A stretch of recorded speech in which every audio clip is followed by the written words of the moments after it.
การรีคอร์ดการไลฟ์emทั้งหมดจางเฮียนเกมมาเฮียนการรีคอร์ดเป็นที่นั่นไปเกี่ยวกับโป๊ะก็พากันอัพโหลดต่อส่วนก็ชอบเป็นที่นั่นดูเพียงมาสุดจางเฮียนให้อะไรออดิโอจะได้ขับวิเคราะห์เรื่องจ้าหรือว่าสุดเดี๋ยวมาเรื่องมา打的很点，去看看很便宜，到那个天借了就行。然后什么，过年是嘿，这过的是打看的呀。这两天阿老婆们，跟混跟猫茶抽些啦，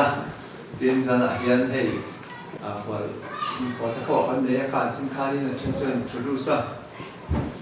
การเตะบอลให้กันรอบวันนี้ข้าจงใจกันหันสองตับข้า아는 아이들의 꼭 찾아뵈 가.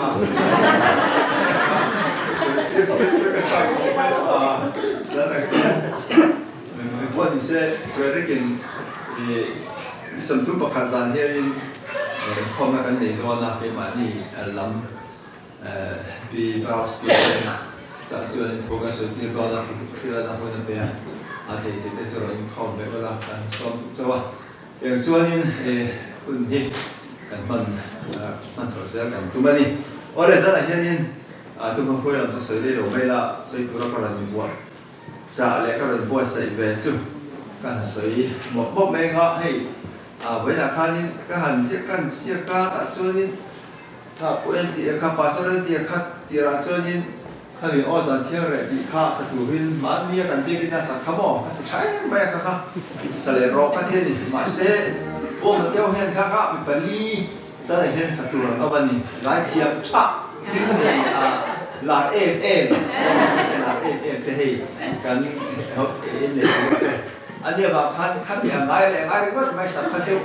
อันนี้ที่โดนกันแล้วว่ามาเป็นกันแล้วว่าไอ้ดูเราสมัยเราก็เดียเราในตัวเวงไอ้อังกฤษกันมาเซ็กินไว้แล้วก็ยังปวดใส่หน้าจังกินให้มีหาตัวเราสักตักค่ะประเทศแต่พวกนี้ก็เรียกว่าให้ก็ทุกสิ่งตัวเนี่ยตัวอินกฤษคำมีค่าเราสักเทียงก็เดียบ้านหลายตัวเวงเดียอย่างเช่นค่าถ้าไอ้ได้ไม่ค่าจะพอกันปุยเนี่ยเราบอกไม่ก็เดียค่าประเทศของปุยนั่นแหละประเทศมันสมนะกันต้องตัดเมื่อวันนี้ที่เราเทเราอินกันออกมาแต่เห็นที่วันนี้เราปัจจุบันรอเซ่เลยก็ทุกสิ่งคนตัวที่อย่างเช่นเนี่ยก็มันต้นที่ก็เราอะไรแค่นี้ก็ทั้งชี้ไปเลยนะเราเรียกเจ้าเราเรียกนี่หัวหม้อเราเรียกนี่หัวเนี่ยวิธีจุดนี่ครับนี่เราแค่เจ้าเสียสิ่งที่ก็ต้องเสียไปด้วยไหมคนเสียเลยเอาไว้จะการใส่ไปเราไม่นะไงเรื่องจ้างกันเราชมตัวง่ายใจละเลยเชื่อตัวเราเชื่อรังกันเชื่อตัวช่วยส่วนถึงขัดจะพัดจนจิ้มชาจะพัดบุ้งขัดจ้างขัดจ้างจ้างมาเชียงเดียมาจ้างสองแหล่เขาเรียกแต่ใกล้สองดีรินทัวร์ทัวร์จุดประเทศเนี่ยนะทัวร์จุดประเทศนี่จุดมีจุดที่ริประเทศเนี่ยนะเองกิมอาจารย์มาเสียมันนี่ที่เสียจงมีอามาเสียเราเองมาเราอามาจวนหนุนนะ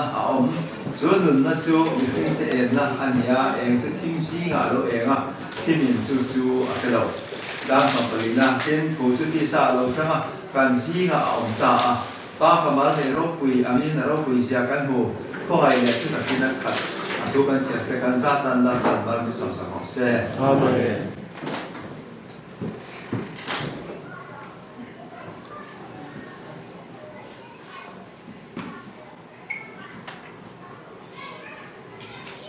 เด็กกระทนsorry จะจิ้มชาจุฮันะเสียคีกรีกมีฟินเต้อินัดทิลนิลอันชุดตาแบ็กกราวด์จะมีเอ็นแค่มาเสียอันนี้แต่ถ้าว่ามาเกรีกเขาชวนถูที่อันไม่รู้เป็นอะไรเองพิมพ์เอาไม่ถูเดี๋ยวมันจะมีถู就把天啊片卖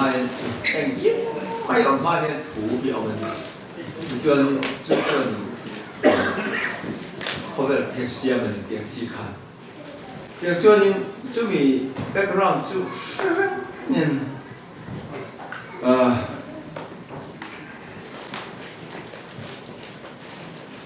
将检查些图片，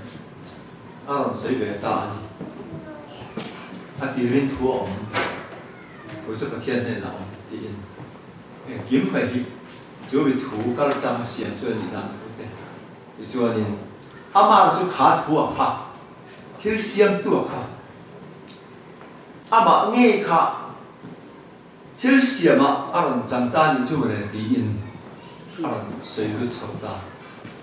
cái hậu tê lệ các tỷ hôn lai bị thiềm hậu tê thiệt thiềm thấy sống tận hoàn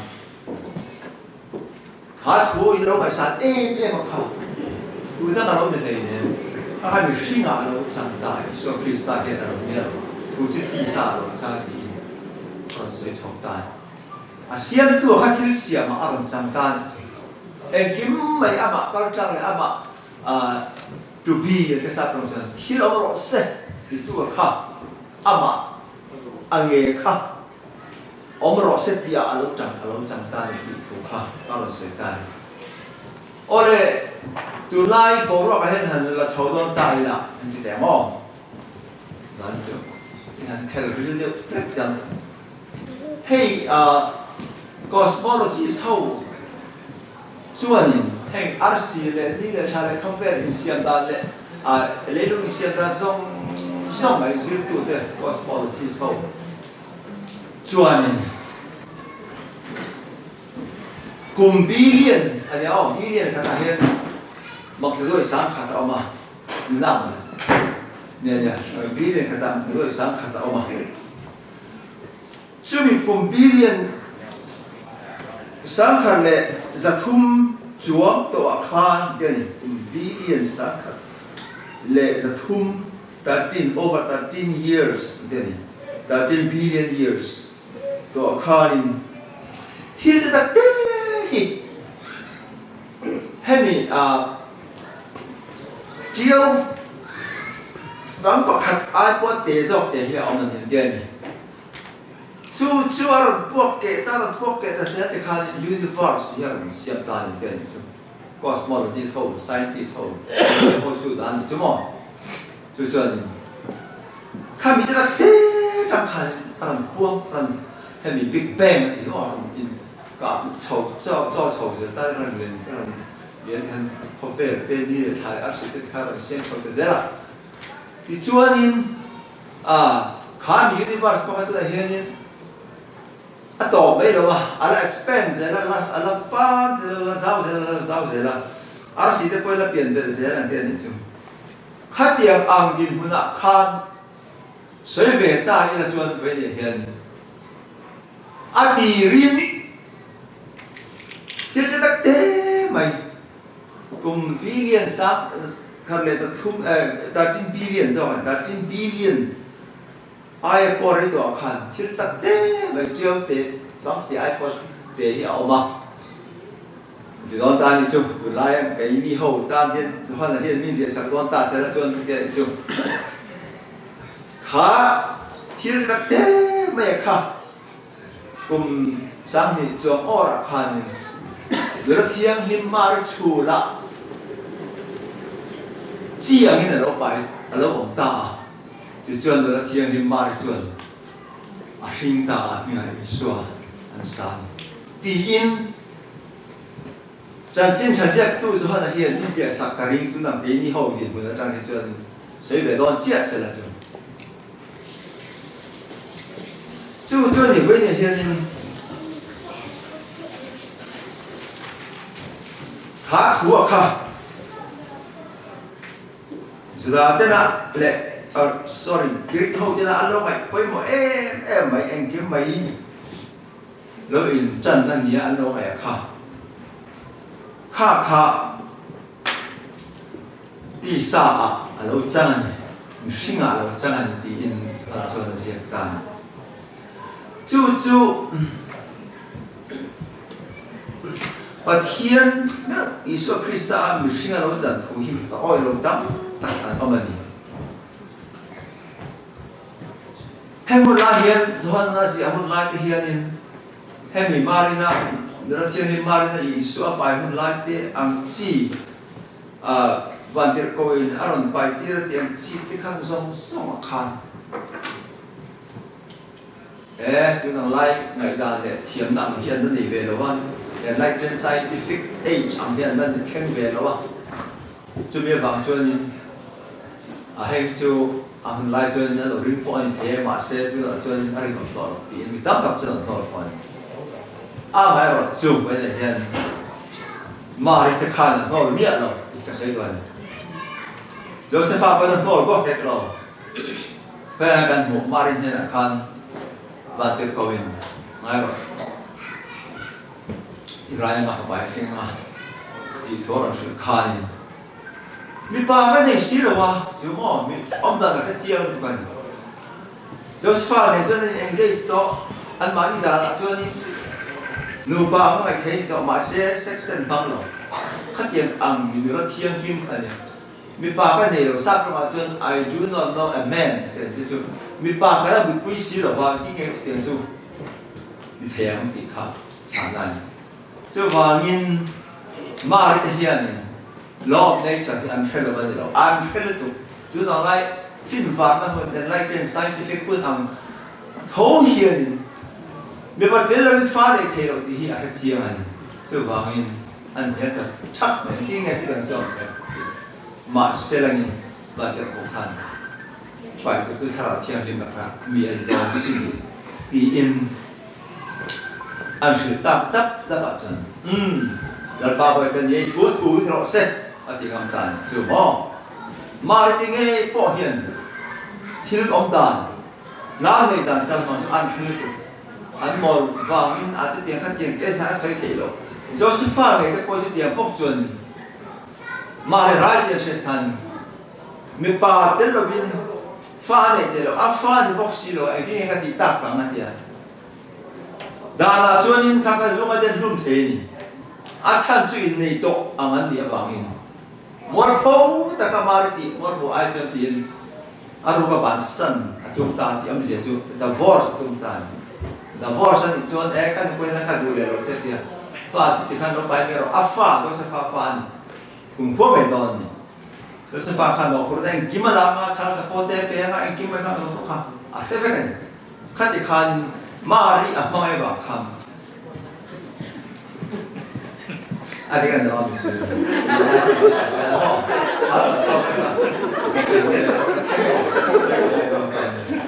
chỉ có rồi không ngay tâm mình có xin kho bên người cái này nó có tiền bảo rất thích rồi cái tiền sơn nha hết tất mà sẽ in mari lên tập bằng khai là vợ sẽ tự tại đó cái dân phản cái có tao là ăn ấm bò tôi sẽ đào sụp cái được quý hoa mai in này đào sụpถ้าเราเที่ยงหินแล้วก็มีเนื้อสินแล้วก็หินอะไรหินอะไรสวยสดจู่มอนโจเซฟฟ้าพอหินบุ้มเทนเลยเรื่องตุกที่เราด่าจะเรื่องมาเสร็จนินมุ่งมั่นนะมาเที่ยตัวเราเนี่ยตาจนปอมตายปอมชักทำไมถ้าเราเที่ยงหินได้แล้วจะเราเบี้ยงตัวเราอีกเสียงเจียงกันchút tiền chuyên với người dân hay mình đắm tập chuyên marina cái kia mình bắt đến là virgin part cái gì mình xóa bài cũ ăn chi ăn ring to là mà sẽ ring of em này thì CS Lewis chuyên thì là sự ta này khi thì bậc miracle thì tuần khen hay là mà lại là hay tuần na marina là iso bài đàn thế là thiên nhiên một chỗ bài đàn thì vấn đề là bài đàn là chỉ sống khăn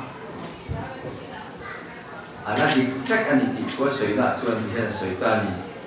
vấn đề là cái khen ta thì chuẩn gia đình là cái vấn đề đó cái nó rõ là chuẩn bộ đó chuẩn chính anh thì cái England miền này pounds giá cái ta là tu cái giá cái ta lấy ta tu lấy chuẩn cái anh chú sống ở châu lông ta anh như cái ta khan England law khác nghe bộ chia ta mà arithmetic law thì ta này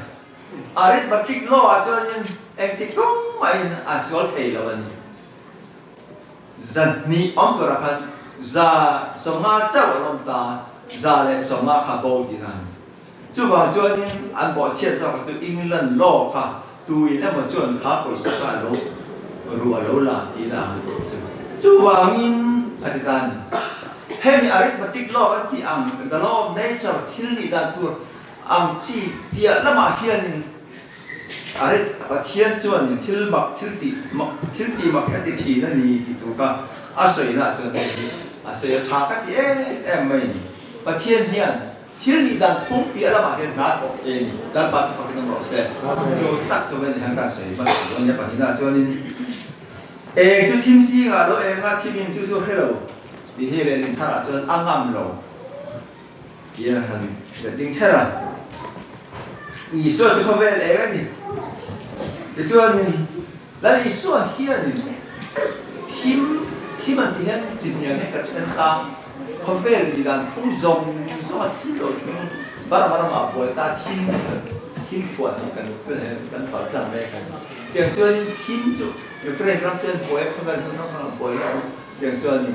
ทีมหันที่เขาเฟ่ละมันสร้างบ่อยนะเราอังจีฮัสซันนะมันอันเดินลงไปจานนะเองยิ้มไปเนี่ยต่อไปกันจู่ไม่เราเป็นลืมว่าเราก็ยังทีมออกมากันนี้ที่นั่นนะเห็นลงไปเนี่ยจานเนี่ยฮัสซันจะทำอะไรพิเศษโลน่าบางแต่เลยจะทำกันนะกันตัวโลบางแต่กันชุ่มกว่ากันตัวโลบางเนี่ยที่เดียวกันฟ้าที่บางที่ปล่อยที่เดียวกันทีมที่ออกข้าเป็นละอิสุคริสต์เองจุดทีมสีงาลูเองทีมจุดเดียวละอิสุคริสต์เองเขาเป็นลูกกับข้ามเราตุ้มเล่นเราชั้นแต่สุดข้ามทีมนี่แต่ค่ะมีมาละเองชุกมีมาละทีมเลยเขาเป็นทีมค่ะที่เองตัวริงเรากันอันนี้ที่เองสักทีรู้ข้าตัวมันเดี๋ยวว่าจู่ไอ้ไปหมดสักทีรวม transform ตัวริงรวมที่ดังลำตัวริงที่ได้ตัดที่ไปหมดตายรวมที่ดังลำตัวรวมที่นุนทารารงเสียตัวริงจู่ไล่ตักมาจนที่จะเห็นที่กันนั่นสักตักเดี๋ยวเทมRCบอกว่าอย่างเงี้ยมีฟิงแต่ค่ะเสียงตันเนี่ยอีส่วนเนี่ยช่วยเท่งตัน就好像为了人给你不，让你说克里斯坦你对他不听，แต่แค่มาร์เซียนพันธุ์ดำแต่อีส่วนคริสตันเนี่ยนะคุยกันนายกันหมดคนนั้นเวทไหมคุณเอาเดี๋ยวจู่ๆนี่กันปวดไม่จู่นี่เฮ้ยจันละอะไรเสียโทษทีนะอเมริกามาแต่กันป่วยนะเบลจู่นี่สักวันนั้นไงสักตอนนั้นเฮ้ยเช่นกับจู่นี่มุสลิมประมาทที่ไหนพี่จะนั่งเช่นนั้นตอนนั้นละไม่มุสลิมพอจู่hết à Europe à thế cho nên là nó xâm vậy nó sẽ em Europe của mình thì Islam sao có việc Musulman nó trần tiêu tu min nó sẽ phải kiếm trần lan hết mà hiện mà đi các ngày khác có thể mình Ian Hirsi Ali mi rob với tất mấy Muslim ở trong Christian là những thứ gì trong ngày khác thôiการจังตอกเราวันนี้แต่ว่าเช่นเรามาอมคริสเตียนที่การจังตอกเราวันนี้อันนี้จนนั้นละเสียที่ถูกค่ะเมื่อกี้เราจนให้มี Islamization ที่อิสลามเขาเห็นมีนรกในเจ้าหลังจนนั้นเราถูกกันที่ถูกว่าเสียนะการนี้เราหลังจุกอันที่เด็กไปอีกแล้วให้อเมริกาจะรับรู้วิธีคอมเพลต์มีสมสมเอ็นร้อนที่ชวนอังกฤษจะปล่อยที่ยุโรปปล่อยเสร็จให้ไปนี่เขาอาเซียนเราอมเตะเนี่ยมันแอฟริกาเราอมเตะไม่ต้องตัดเตะจนกันจนเอ็นเฟกต์อันเราลูเฮียนินข้างนี้จะค่ะโรงบอลนั่นโรงเนี่ยจันจินชาโลเวลคามาโลหินลำต่างกันจันเราต้องคุยกับเอ็มที่คิดกันไม่ไอ้บอกคนต่างชาติเอ็มเปิดมาจะรู้แต่ก็สู้กับเราสารที่นี่ไม่ได้จะเป็นพันอะไรอย่างเช่นที่นั่นเชื่อไปเที่ยวปอกตกมาจู่ๆเนี่ยอีกก็สวยจู่ไอ้นี่เฮียนี่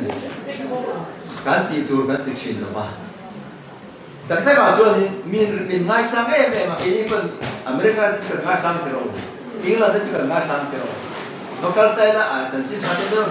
ที่บอกเพียงแต่ผมแบบมาเสียกันเดียวเขาเอามีอะไรอเมริกาเฮ้ยสามข้อเสนอจะจู่อ่ะไปหมดแต่เมื่อวานเป็นคนที่ผมมาทำการจัดกิจกรรมเตะจันทร์ชาติพิลาคุณสมปรีดอันนี้เลยเนี่ยเต้นส่วนข้อตาอันส่วนหนวดการอันนี้ชวนนี่เราสุดเท่เจ้าวันอินดีลุยหน้าฟังอินมีคริสเตียนเสียงเท่าเฮ้ยแล้วอิสระคริสต์ที่ท่านก็ใส่ไม่ประกันจุเขาเวลโลกละเองเห็นไหมมีเรา transform มาเห็นมิติลุยโลกที่เห็นมิติลุยโลกเฮ้ยมานี่ดูอ่ะเราทันดูนี่จุดเดียวก็จนปีนี้พอเห็นมีวัดดีลุยคริสเตียนนะฟัสเซียมลุยอันที่เขาจะเห็นเนี่ยที่เราจำนะมาบ้าถูกกันซ้ำอามาเราจูอาชัดเจียดเด้มีส่วนที่ฉันตั้งต้นเจียดเด้รู้สึกที่เขาจูแล้วเราที่ไปที่โน่นลงไปแท้มาสี่ส่วนมีฟิงที่จะรู้ว่าจะอีส่วนที่เราพูดถึงอ่านเป็นนี่พอเห็นมีดำที่อีส่วนที่เราพูดถึงไหนแต่หมอพูดตะเลียนตักไม่ดีที่การใช้ตัวเรื่องนี้ก็ให้เป็นตัวกระถิ่นบิ๊กเราอามาเราจะดูไล่แห่งอเมริกาเราตัดสินใจเลยแห่งอย่างว่าอันที่เป็นที่ก็ให้ข้าเป็นพอที่ให้เราให้ตลอดก็มองแต่ใกล้ดีช่วยว่าช่วยให้อัดดูเสียเราจะต้องทำแบบนี้จุ่มแห่งนี้เราตัวอะไรนี่ตัดจนอเมริกาคริสเตียนตัดจนดูแลดีแล้วมีแต่สักวันนะคริสเตียนสักวันว่าที่หลังที่แต่ก็ดูแลดีก็เห็นแล้วอันมาเรียนดูแลเราก็ร่างกายสามารถดีขึ้นอามาเราจะไปเนี่ยยันเป็นแค่มาเสียมาอิสระคริสต์ที่นั่นมีรวยเช่นนะถ้ามีกองอาคารกันมีแต่หนุนที่ดังหลังกองอาเฮียนดังหลังนาเซียนเทตัวกองอาเฮียนหมอพูดนั่นเรียนตั้งไม่กันไหนนี่ทีมก็เสร็จตอนคันมีมาละทีมอ๋อจนนี้จนเขาเวลาทีมอ๋อจุ่มส่งอาจวนปีนี้เรียนตัวเฮียนส่วนคริสต์เนี่ยนะรวยเช่นฮิกันติมาหมอบันตักอามาจะตัดจนอินฟอร์ซอที่จนมาตีโลมาจูจุ่มเตจูเด็กก็เราเวลคัมนักกองอาเตเล็กที่กันอเมริการันริงตัวเตเล็กยุโรปอเมริกตัวเทียนกันว่าหันฝุ่นตักที่การรู้อามาตัวเตจุกันเสียตัวบอกเจ้านี่อัตโตเปร่าจวนกันซีงาเราอมตาเดลัยตักHe dwelt among us มองไอ้มาดีซีงาประคัตอันนี้เราอมตาสุดตอนข้าที่ถูจะว่าเราจะนั่งดีอ่ะหามีถูอ่ะค่ะอากีเราอมค่ะปะเทียนเนี่ยค่ะที่แหล่งกินมาก็จะเลยอามาเสียเนี่ยค่ะกันซีงาที่เสียมาเราอมตาจุไรตักหนึ่งจุอ้ำมาเล่ไม่อะแล้วนั่นถึงเงี้ยจะติดตั้งกับปะเทียนเทียนเขาเวรีไม่เขาเวรอายชาหิมากตัวรวมเลยติดตั้งไม่ถึง Universe ส่งส่งคลีร์เวลเลยคิงอาร์ซิเลสว้าวส่งส่งแค่บิลเลียนเขาเวรอันตัวมวยเป็นปกติมองติดไหมเฟลอาว่าหนุนเทยที่อมหลงนั่นไปเวลาเจอนี่เอ็งบอกที่จะเจออมมาอันเทยหรอกไม่ตุ่มตัวทุกประเทศสองที่เดียวกันทำไมเทยเขาเฟลละสองนี่เป็นประเทศจะวางเงินประเทศเนี่ยเองวางเงินเนี่ยเห็นเขาเฟลจุดติดก็อาฝากติดนั่นกล้ากล้าพวกอะไรที่ฉันเขาเฟลให้อายชายมีแต่ตัวนี้นะให้อายชายประเทศเนี่ยไม่ใช่สักจุดวางจนเฮคอฟเฟ่ที่อารมณ์เจนนะอารมณ์เงี้ยนี่มีจัดช่วงเลยดูร้านก็เฟกนะคุณตาอารมณ์ทั้งเลยนะไม่จวนคอฟเฟ่ละเป็นวันรำผมเสียฟันกันตีตาวันรำอาทิตย์ลำบากเลยส่งวันรำที่อย่างเงี้ยอารมณ์ปดทัดอารมณ์ปดเยี่ยมแต่ปดใจละวันรำเฮียนวันรำไปประกันหมอกพันรำโดดเชี่ยวเส in du zong min an ti angin le min ti ro se he rama hian le khovel ai pathian ra ron tin kha atum ben chu chỉ là cái suy bốc không ó transform life mi tên đừng đi đắng lắm mi tên mi lung ai tên mi mắc tên mi thấy thế cái mà đi ngày thế bộ Isu Krista avang nun đắng lắm cái lối này nè transform life cái lối này nè nun lim ôm cái lối này nè khá tất cả mi thế bộ Krista này cái lối tuổi nè khá tất cả à quay một cái em mày hi anh nhỉ chú vàng chua mình để không phải là như anh tại vì số lúc đó chân thật quá và he không phải là mấy cái bể giòn tan hết tiền tủ tiền gì mà tôi nói là full rồi mà cái này cái lúc cái này tôi nói là full đi này rồi mà hiện tại không phải là cái chế hậu tổ ông thì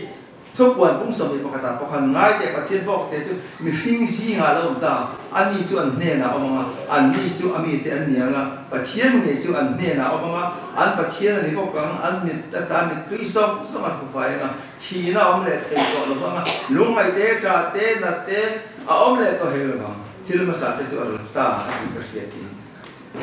ไม่จะว่าจู่อันทุกวันพันเสียกัน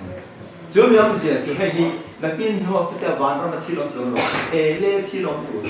เราบุลอบซาฟิกมันเอเล่ที่ลมดันเราสวยน้ำฟิกอันนี้